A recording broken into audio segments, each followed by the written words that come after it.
And welcome, Hoosier fans, to another victorious episode of Doing the Work, the first show on the Back Home Network covering IU women's basketball. This is our 95th episode, recorded on Friday, January 5th, 2024. I'm your host, Jeff Marlow, and I'm joined today by my co-host, Kathy Amos. And today we're breaking down your number 14 ranked Indiana Hoosiers 80-59 win over the Michigan Wolverines last night. The Hoosiers have now won 11 in a row, including 12 straight conference wins at home. And that brings their record for the season to 12-1 overall, 3-0 in the Big Ten. But we're going to start off today the way we start every show, and that's with our Hoosier Proud banner moment. And Kathy, I found it kind of hard to pick one. So I'm going to go with the fact that they set sort of a record.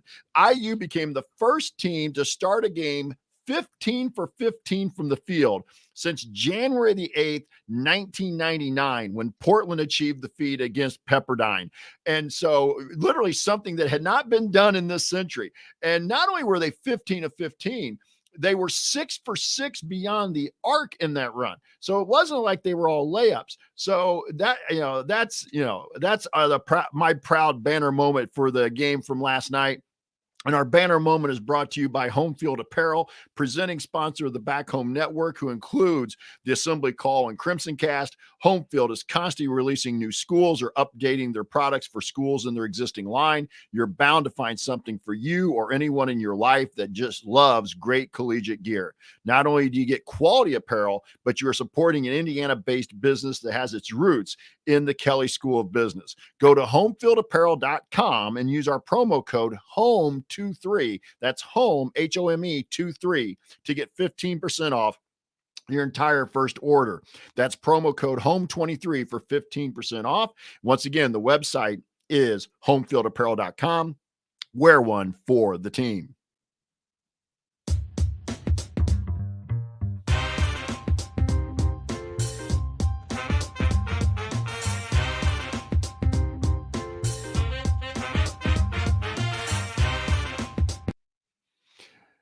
And real quick, some news here before we throw it over to Kathy for the Amos angle. But just one piece of news that came out yesterday. ESPN and the NCAA announced an 8-year extension of their broadcast media rights deal.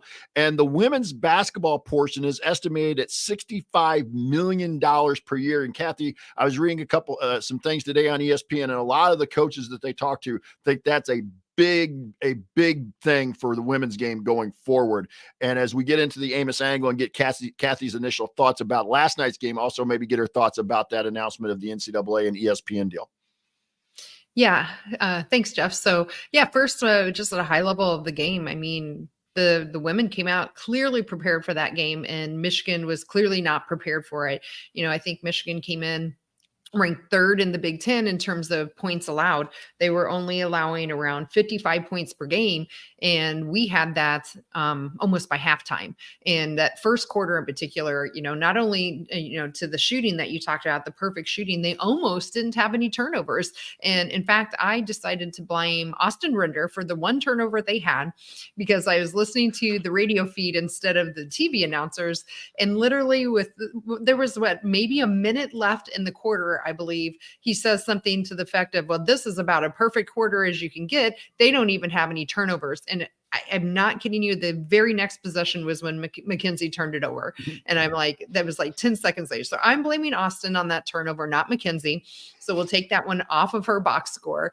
But I really do. That first quarter just couldn't have been any better. And to break almost a record or something that had stood like that since 1999, I think was just amazing.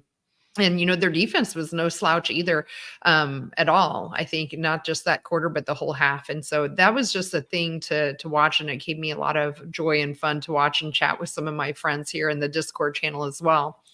In terms of the ESPN NCAA announcements, that's just great, I think, again, for women's basketball. And it shows a lot of how far the sport has come in the last few years in terms of getting good viewership, and I think eventually that will probably flow over to the WNBA, and we could probably at least hope to see some changes there as well on the positive side of things. So just really happy all around for, not just women's basketball, but all the attention women's sports is really finally getting here the last few years. But this just really highlights the importance of it for our nation and our communities. Yeah, and I thought that was, like I said, I saw a couple of comments by like Gino and a couple of the other coaches that are well known in the game, that it really, they felt it was another big step in where the women's game is going.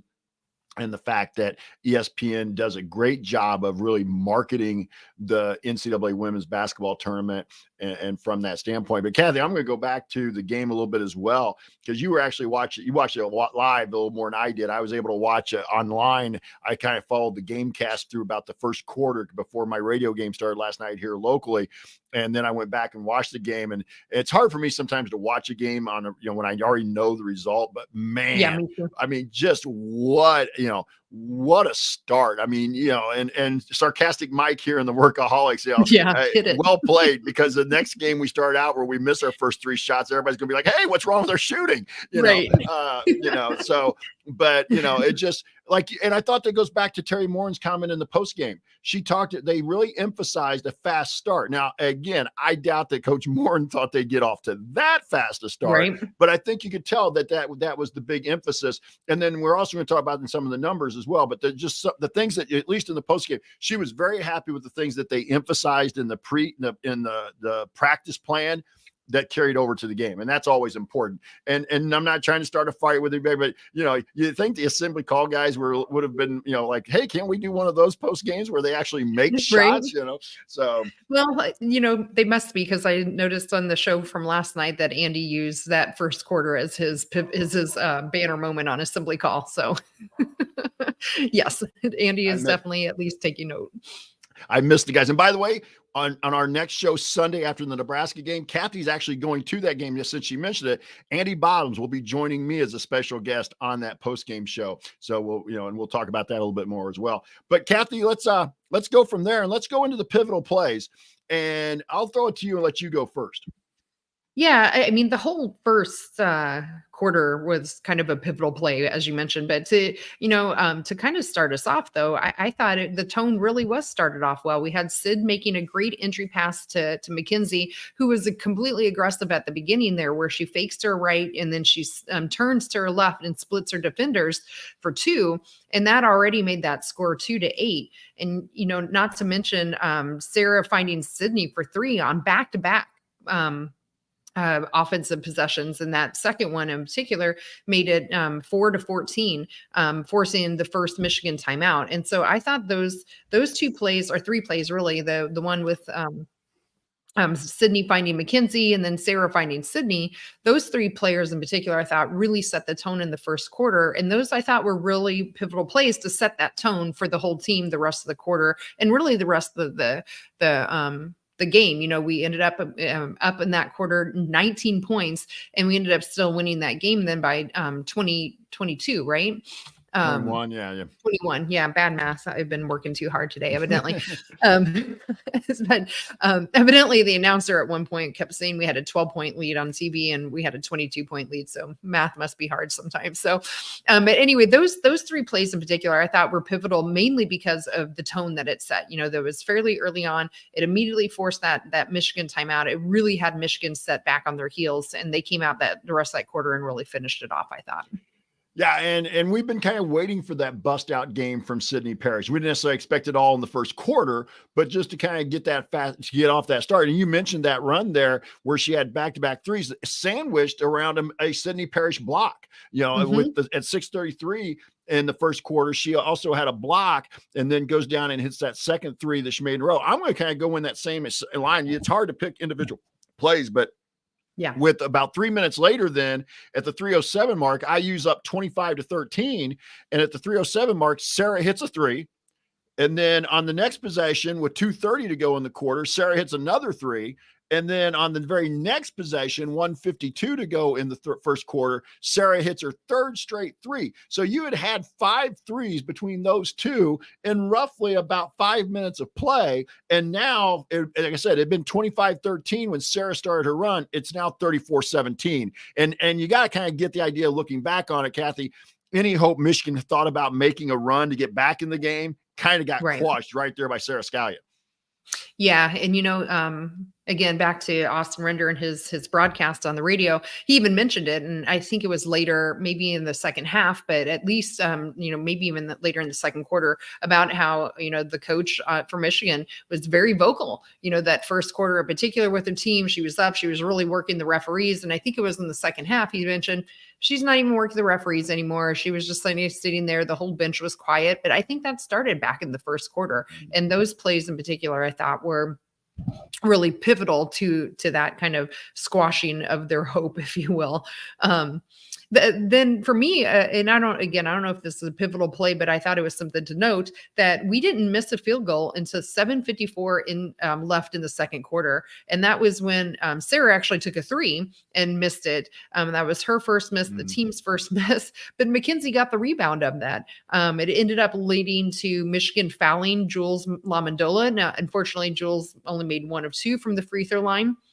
But that put us up 19-41 after that. And I mentioned that because, we had talked about in our preview of Michigan of rebounding.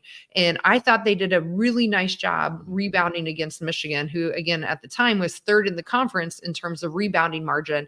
And, again, Coach, I know, emphasized that. And you could tell it was a point of emphasis that I thought they executed really well on. And for me, that play in the second quarter was one that highlighted it, where even though we finally missed our first field goal, Mackenzie did a great job of getting that offensive rebound. Yeah, and again, they won the rebounding battle, as you mentioned. Yep. And so that was something we talked about in the preview the other night as well, that Michigan we were coming into a stretch of games here where the other team was known as a good rebounding team. And so not only to hold even or to even be slightly under, we won the rebounding battle. And a night where we didn't miss a lot of shots, at least early. It's sometimes hard to get rebounds when you're not missing shots, especially at the offensive end, and you look at, we had 6 offensive rebounds but it's hard to collect a ton of offensive rebounds. And from that standpoint, when you're not missing very many shots. But like you said, it took them a while to miss their first shot. And it's like, oh, wow, they only shot 50% in the second quarter. They were 43% in the third. What's wrong with them? But they ended up 81% in that first half. Correct. And field goal percentage, 6 of 9 from 3-point. The ironic thing was their free throw percentage was lower than both their free throw or their 3-point and their regular field goal percentage in that first half. So again, if we're going to have to find any kind of blemish, that would probably be the nit to pick is their free throw shooting. Yeah. On the night. Yeah. I would agree. I don't have any other pivotal plays because I felt like that whole, like you kind of first quarter itself was so pivotal. But if you got anything else you want to throw in here, you go ahead, because otherwise we'll just move on to the notable numbers.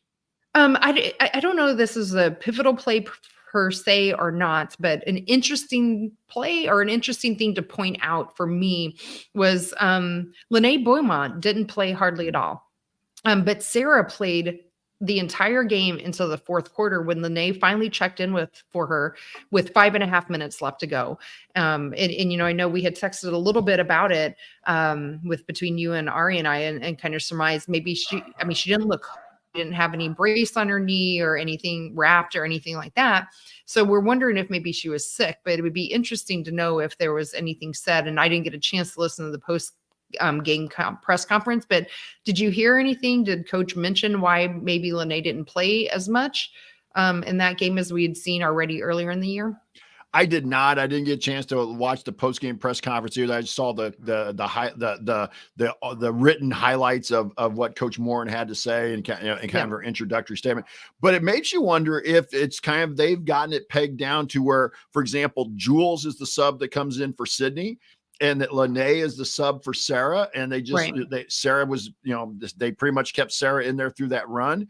And then Lene came in. So I wonder if there's a little bit to that, because there are some coaches like that. You're like, this person subs for this person. And this is your sub. Yeah. My only concern with that, again, is just what we've talked about all year is, Sarah, I'm sure, is in great shape, but wouldn't want her normally playing as many minutes as she ended up playing, which I believe was 34 minutes in a game where we're up handily after the first quarter. I would have liked to seen Lene come in, if possible, to kind of give her some rest so we can save her legs for, we got quite the gauntlet coming up here in the next couple of weeks. We got Nebraska coming up, and then we got Iowa coming up, not far along the way here as well. And game on Wednesday. Yeah. And so to me, I would have rather saved Sarah's legs. So that's why I'm just kind of curious why we didn't have somebody else that could have came in for her sooner than having her play 34 minutes. But basically 34 minutes straight.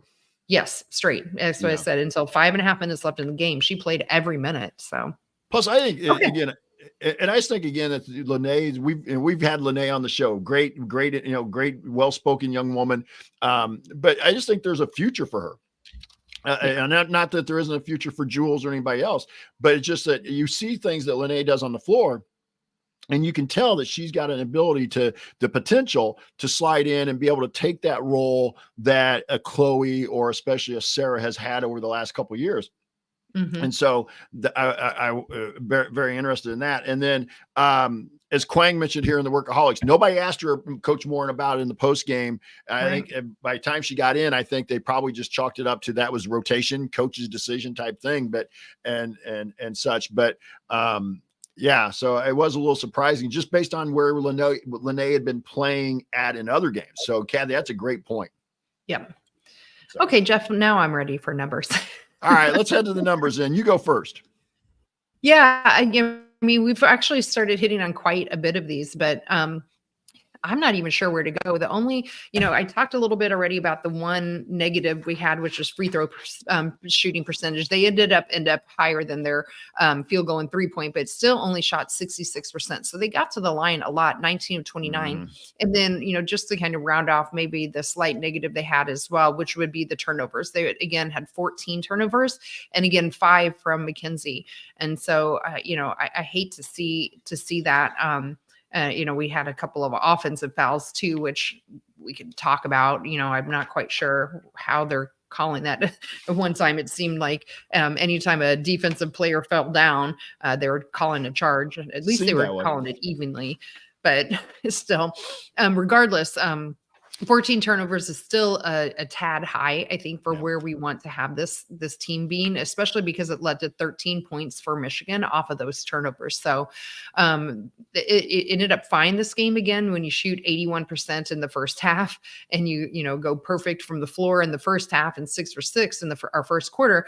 It's fine, but when you don't have those kind of shooting nights, those turnovers could become really problematic, as well as the missed free throws. So again, just a couple of things we've been watching all year that I would like to still see a little bit cleaned up going forward. Yeah, I'd like to see it cleaned up too about the turnovers, but I do think that this team plays a little faster pace than it has the last couple of years. So I think you're going to have, and I know Coach Morin isn't going to say this, and she's pretty adamant about they're looking for 12.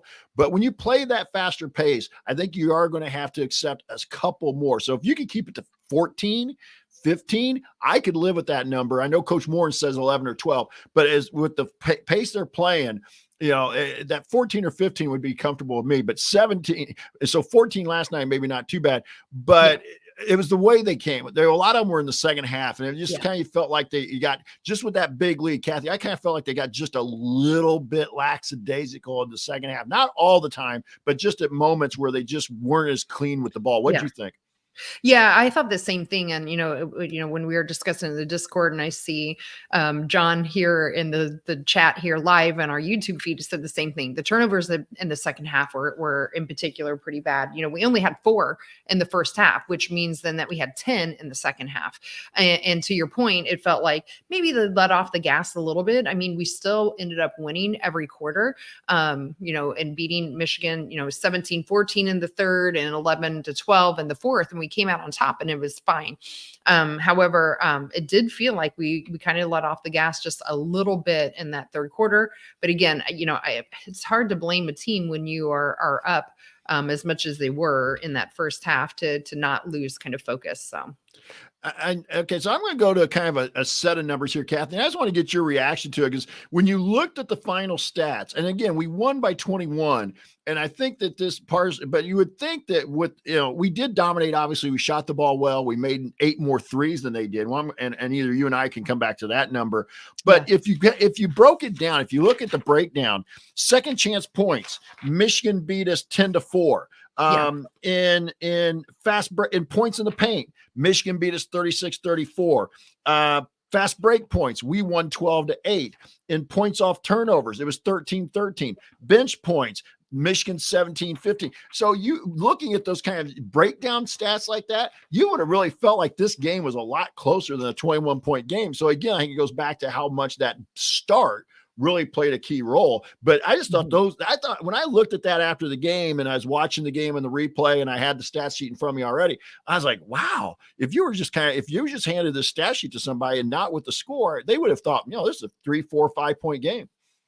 Yeah, I agree. The nice thing that we've been talking about all year too, though, things and a pivotal thing, a key to the game rather, is total rebounds. So we did out rebound them 30-27. Again, back to your point though, that was 10 of the 27 rebounds for Michigan were offensive rebounds and only 6 for us. And so that really just is going to have to get cleaned up. And we'll be talking about our upcoming game here in a minute. But I just really think when you keep playing now into the Big Ten and get into the heart of the Big Ten, if you don't have a night where you're shooting, 58% from the field, or being able to come out and shoot, 6 for 6 from 3-point land in that first quarter and open up a big lead, I really am afraid that, letting those offensive rebounds is going to come back to bite them at some point, and we're going to end up losing a game because of those second chance points. So yeah, they won in almost every other, category, which is interesting to talk about, isn't it? And then also a lot of times those offensive rebounds lead to obviously second chance points, but a lot of times they end up creating fouls, because you get a foul, people are kind of scrambled around, they're moving around, and then they're trying to reach in to grab the ball, and somebody's going up. So it's interesting how offensive rebounding that leads to other issues as well, because it tends to draw fouls. It tends, and things such as that, let alone just the extra possessions. Right. And to your point, Jeff, I thought the referees were very whistle happy, if you will, in that game, especially in the second half. And you can see that with the personal fouls. You had 4 players for Michigan and 3 players for Indiana with 4 fouls each.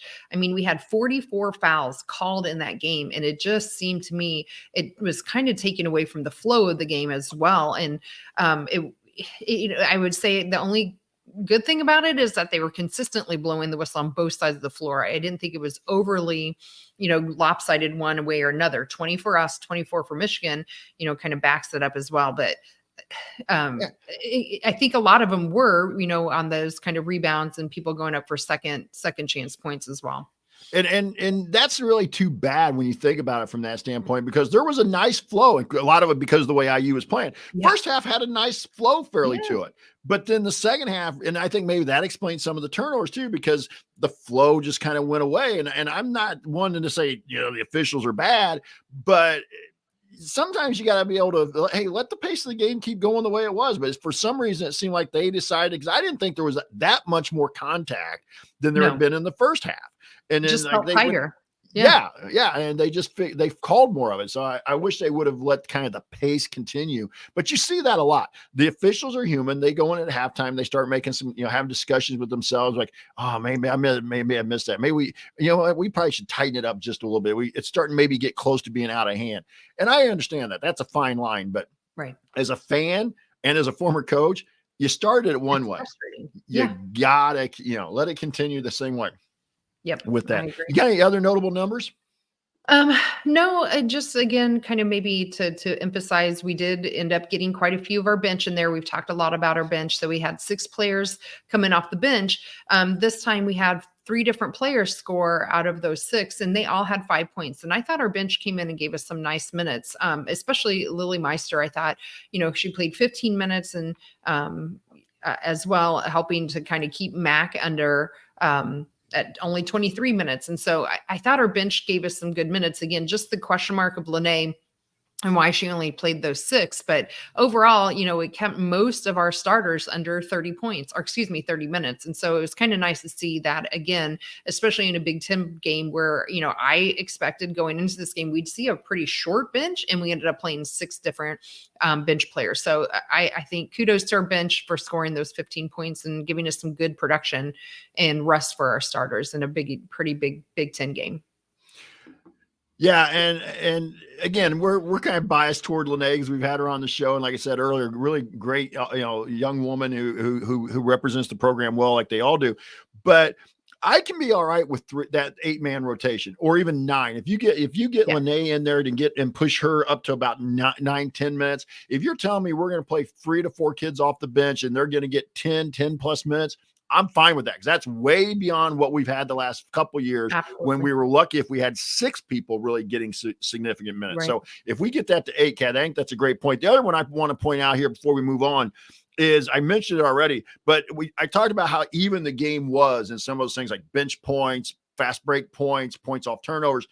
But the big and this goes to the shooting, but the really big stat here and the differential was we were plus 24 on 3-point shooting. We were 9 for 19, as you pointed out already. That's 27 points. Held Michigan to 1 for 9. And that's 3 points. So that's a plus 24 differential. And Coach Moore pointed that out in the press conference about how happy she was with the 3-point defense. And the other thing that struck me here, Kathy, we talked about this a little bit in the preview. They were averaging like 21 threes a game. Yeah. So, and they only shot 9. So again, I thought the defense was pretty locked in.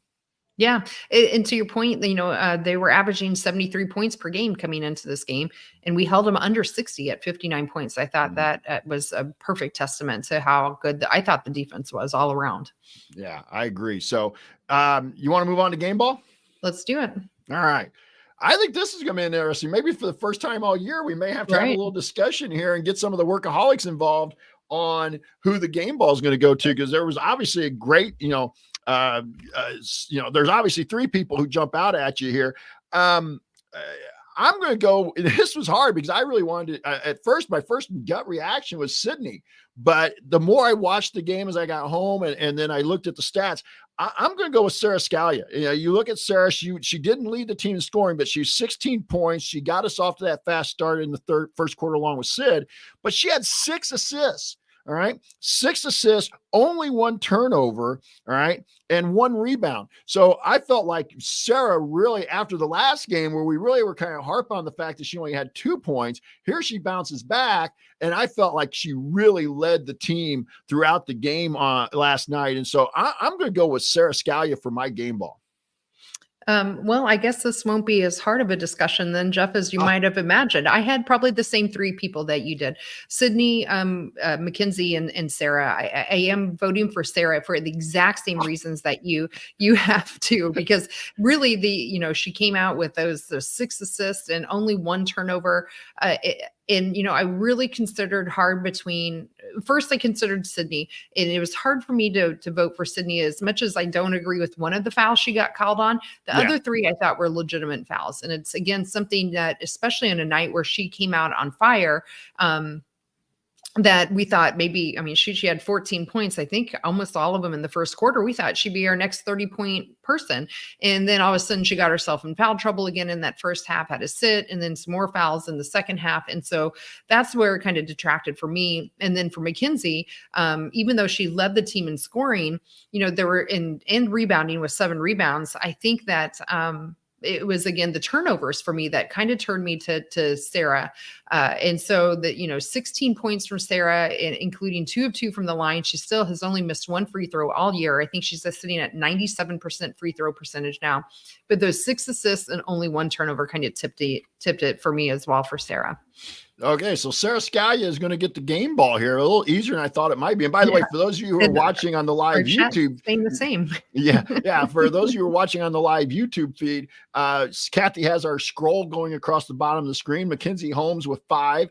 Sarah Scalio will now get her 4th game ball, and Yarden Garzon with 3, and Sydney Parrish has 1. So those are our game ball winners for this season. We're going to move on to the Grace Berger hardest worker. And this time, Kathy, I'm going to let you go first. But Kathy, again, will be for those of you watching on the live YouTube feed, you can see she's pulled up the scroll for the hardest worker award.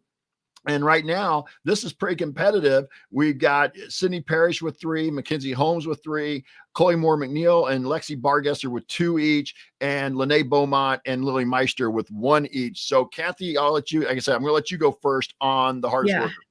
So I think this one I had actually a lot more trouble with because, you could say a lot, even after Sydney could get back in with her foul trouble. I thought she was, still really good with her rebounds and her defense.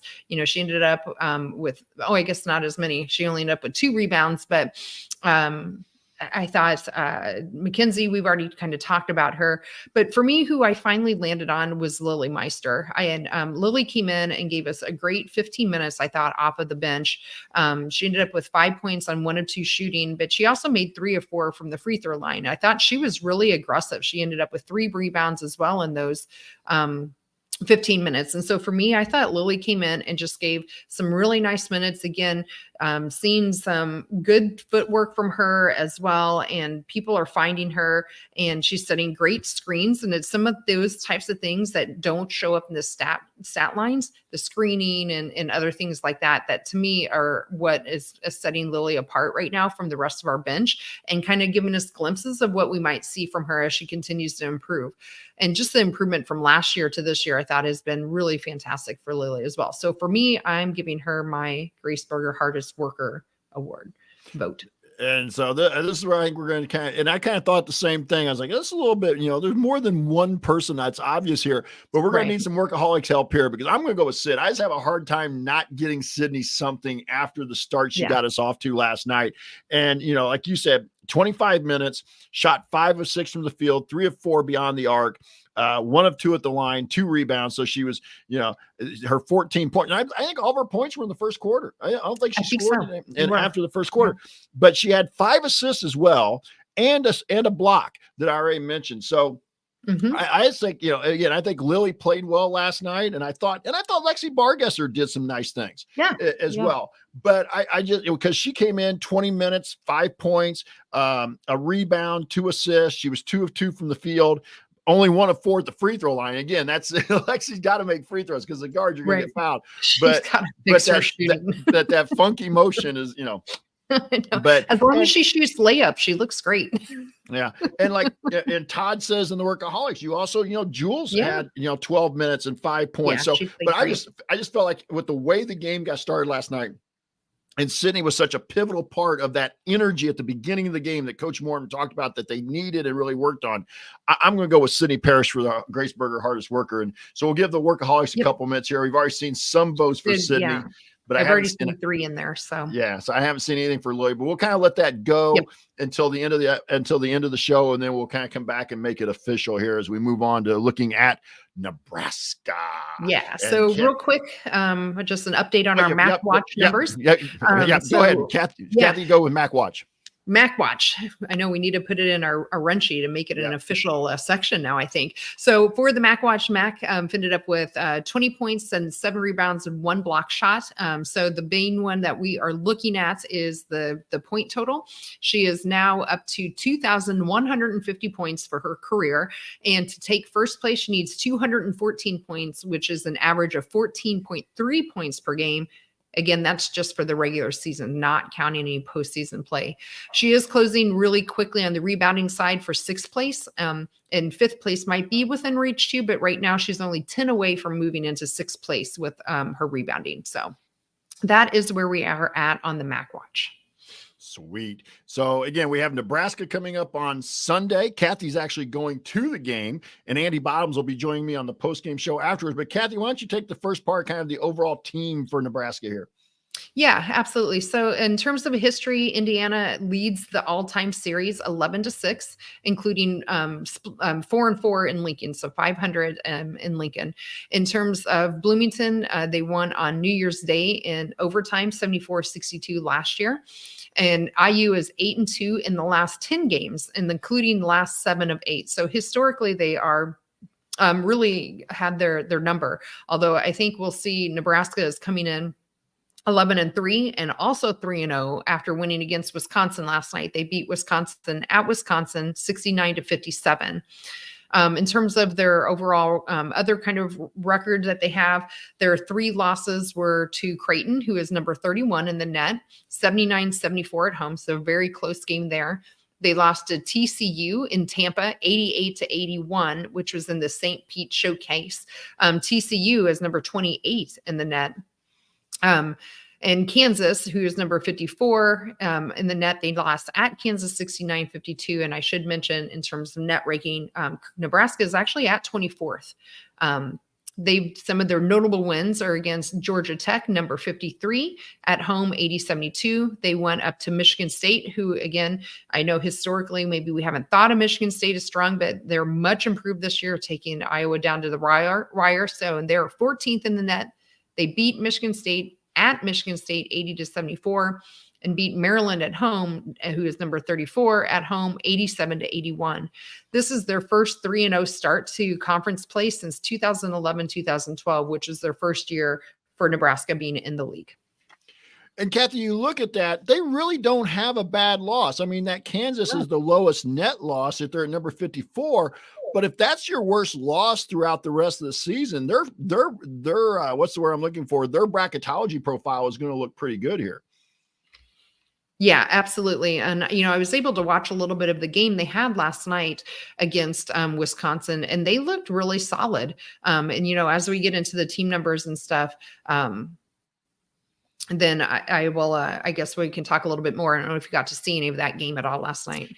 I didn't get to see any of it, but I did look at the box score a little bit as I was getting ready to run, getting the run sheet updated for today.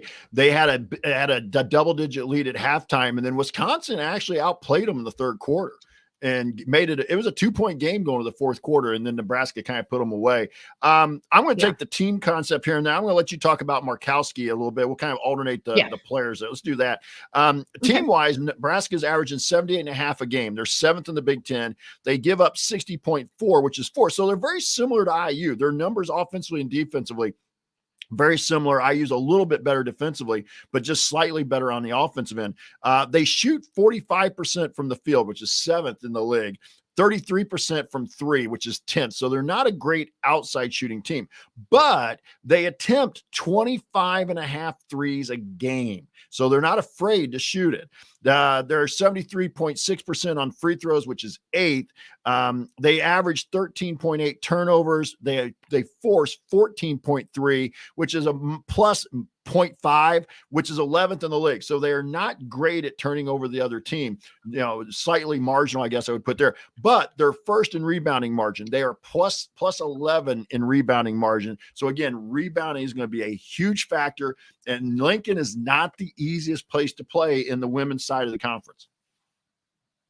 Yeah, so that Kathy, is for sure. And, I can talk about Markowski and then. Well, I was going to say thoughts about, Yes.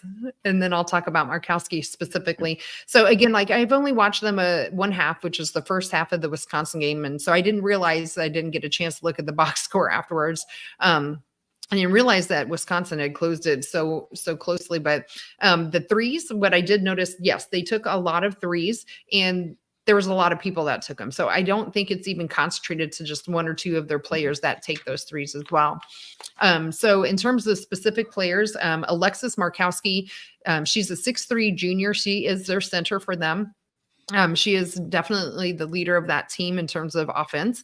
She is scoring 17.2 points per game, which is 5th in the conference right now, and just missing an average of double-double at 9.9 rebounds per game, which is 1st in the league. And so, Jeff mentioned the rebounding margin at first. She is definitely a huge reason for that rebound. She is definitely always well-positioned, at least, again, the one half I saw, well-positioned, and is looking to get that rebound. She shoots 50% from field goal, so that's 7th in the league. So kind of similar to Mackenzie. She's very efficient when she gets it down there. But she also can shoot the 3. She isn't great at it, but she'll shoot it. She shoots 22% from 3, and 69% from the free throw line. Last year and the year before, she finished at the second Big Ten, second All Big Ten team. And then as her freshman, she did make the Big Ten Freshman of the Year.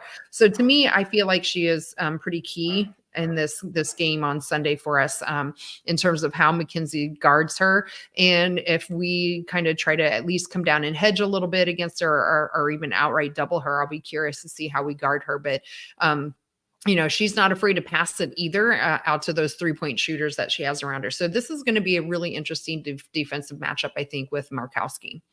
And also they may try to guard Mackenzie one-on-one and not have to double down and leave shooters here. So it's one of the better matchups we're going to see with Mac in the Big Ten in terms of somebody else that may at least be toward her level.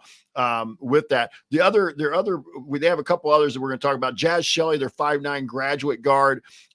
Jazz Shelley's averaging 12.5 a game, which is 25th in the league.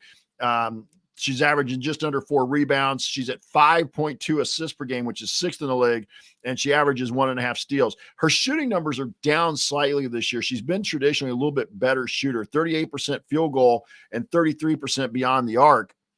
But she's an outstanding free throw shooter, 88%, which is 2nd in the league. She was first team All Big Ten last year. She was 2nd All Big Ten and All Defensive Team the year before that.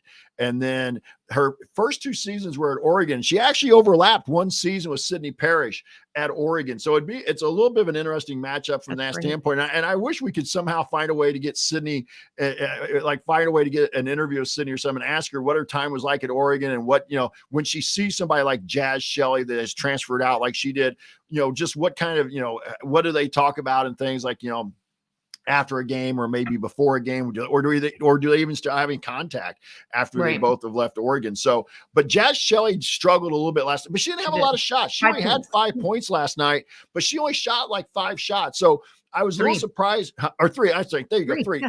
I just pulled it up because I was going to make the same comment. Yeah. And so Shelley, but Jazz, don't think that Jazz Shelley's, she may be not shooting the ball well, but she's still capable of going out and getting 20 in a game.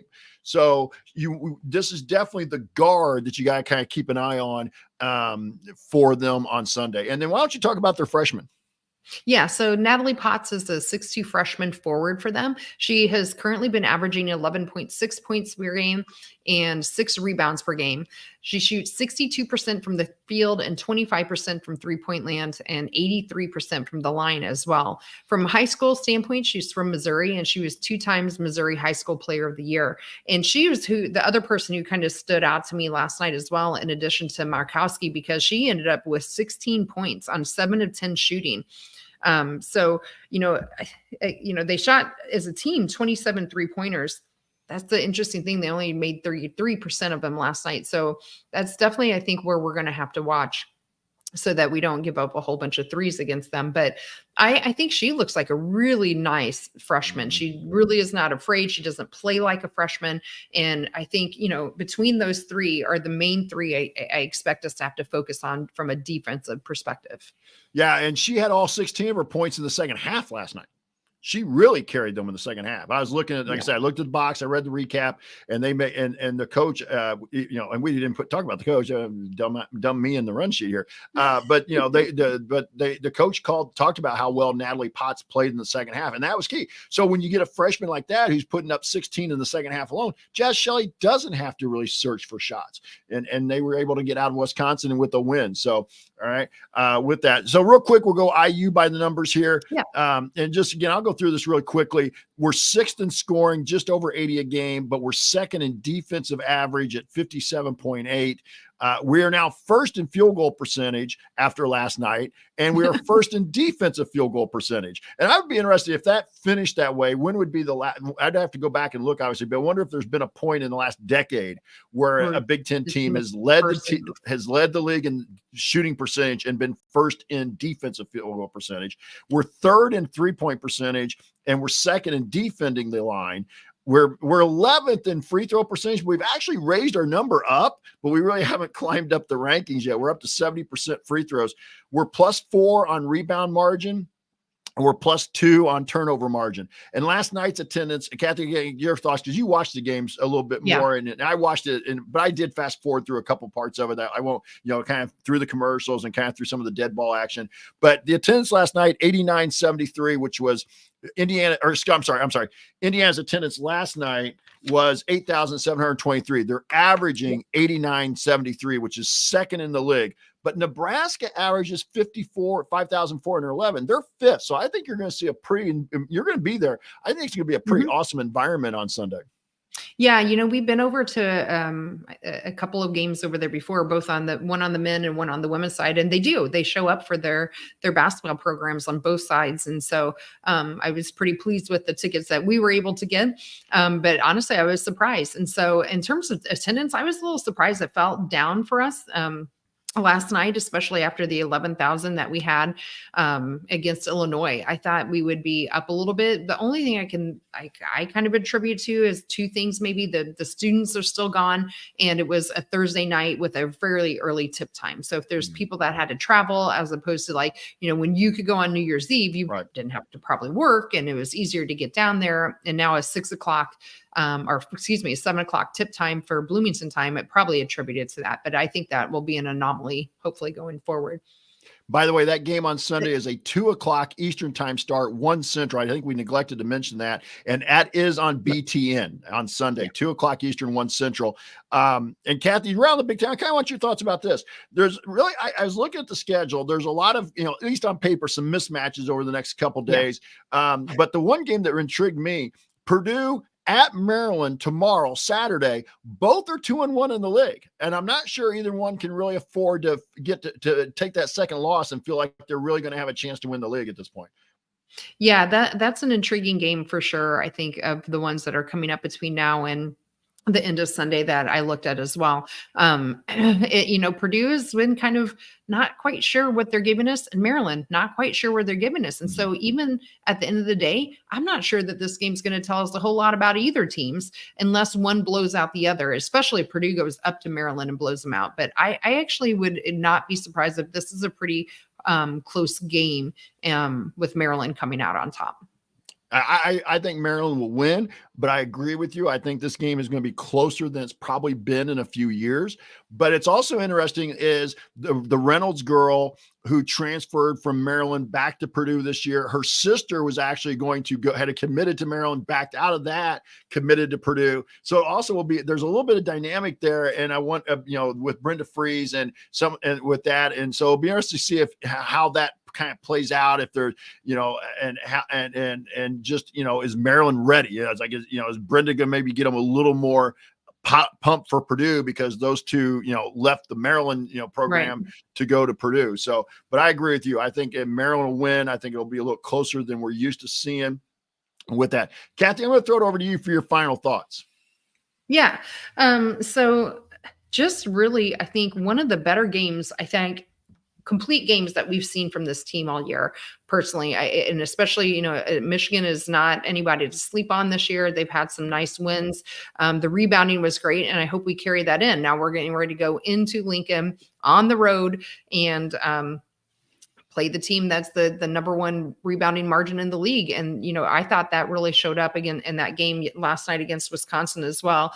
Again, I didn't look at the numbers per se, but that's just how it felt to me in the first half, that they really do show why they're a good rebounding team. So, we haven't had great starts in these kind of on the road, true road. We don't need to talk about Stanford. We already know about that. But, even when we went up to Penn State, I thought that we kind of had a slow start there as well. So I'll be kind of curious to see if they can come out with the same intensity that we did. Yeah, it was Penn State, right? No, Rutgers. I'm sorry, Rutgers. We haven't had Penn State yet. That's why I doubted myself for a second. So fact check. When we went up to Rutgers, I felt like we played kind of slow to start off and not having great shooting nights. And so those are the kind of things I'm going to be watching for when I'm there on Sunday, is how fast do they get out to start? Can we shoot the ball, and can we maintain our rebounding intensity that we saw kind of ratcheting up last night? So for me, those are the key to the games I'll be watching for. But I think this Michigan game that they had last night hopefully gives them a lot of confidence and things they could show them on tape, in that film room that shows this is really why you were able to do what you did in that first quarter. Let's continue to build on it. Yeah, I agree with that. And also kind of, you got to limit turnovers. Michigan, Nebraska doesn't force a ton. So don't help them by, making some unnecessary turnovers. You're going to have some, but don't get up to 2021 just because you're being a little bit sloppy against a team that doesn't force 20 to 21 turnovers. So I'm going to kind of keep an eye on that. Also, and on the road, you would like to get off to a fast start because you can take the crowd out of the game a little bit as well.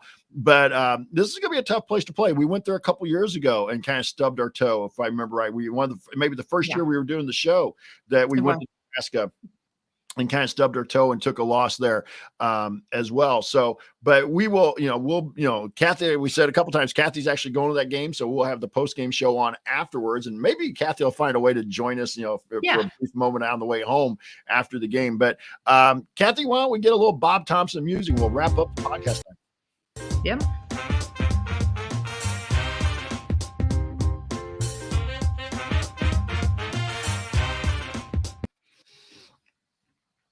And coming up, we will be back, as we've said a couple times, on Sunday, January the 7th, after the Nebraska game, approximately 4 Eastern, 3 Central. And Andy Bottoms from Assembly Call will be joining me as a special guest. And then also tomorrow is Saturday, which is the IU men will be hosting Ohio State. Then and Assembly Call will be on with their post-game show after the game. So look for them here on the YouTube feed, or as you can subscribe to Assembly Call or listen to them on your favorite podcast place, whether it's Spotify or iTunes. If you want to see us do the show live and be a part of the live chat, make sure that you subscribe to our YouTube channel. That's youtube.com/@Back Home Network. Again, youtube.com/@Back Home Network. You can be a part of our private community as well. Find out more about Assembly Call and at assemblycall.substack.com. And real quick, Kathy, before we break out here, you've been really, we've been pushing. We don't have all the specifics, all right, but we're trying to come up with some. Right now, we believe our 100th episode is going to be the Purdue postgame show on the 21st. So we want to kind of get the word out to, if you're here in the live chat, we're trying to work on some, like a giveaway for somebody in the Workaholics who's here on the live chat on that day. Can you maybe talk a little bit about that? Because you've been really working on that side of it.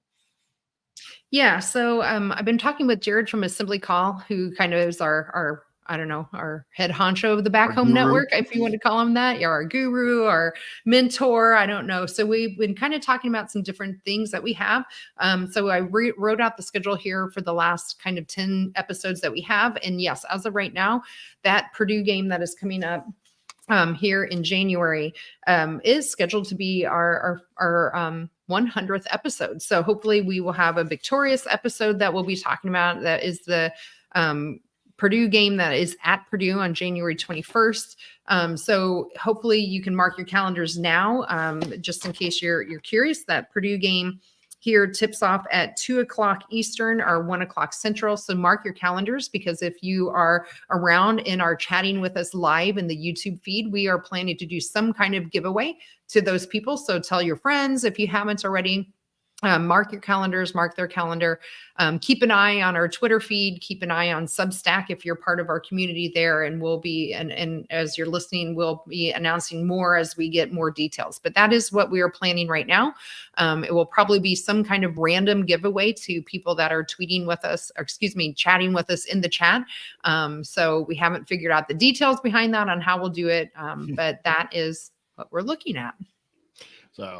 So we wanted to make sure everybody is aware that this is our 95th episode. Hard to believe, Kathy, we got this idea a couple of years ago that we'd get to this point. So, here we are. But again, as we close this out, special thanks to John Ringer of Rig Design rigdesign.com for designing our logos. Also, a big thank you to Bob Thompson for our music that you hear throughout the broadcast. And again, we want to thank all of you for listening, either on your favorite podcast or who join us here on the live YouTube feed in the Workaholics.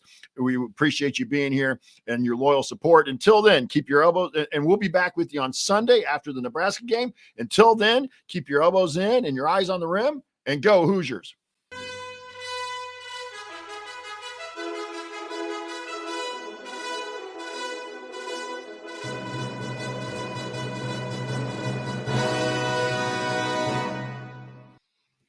And cut. I always want to say that after that.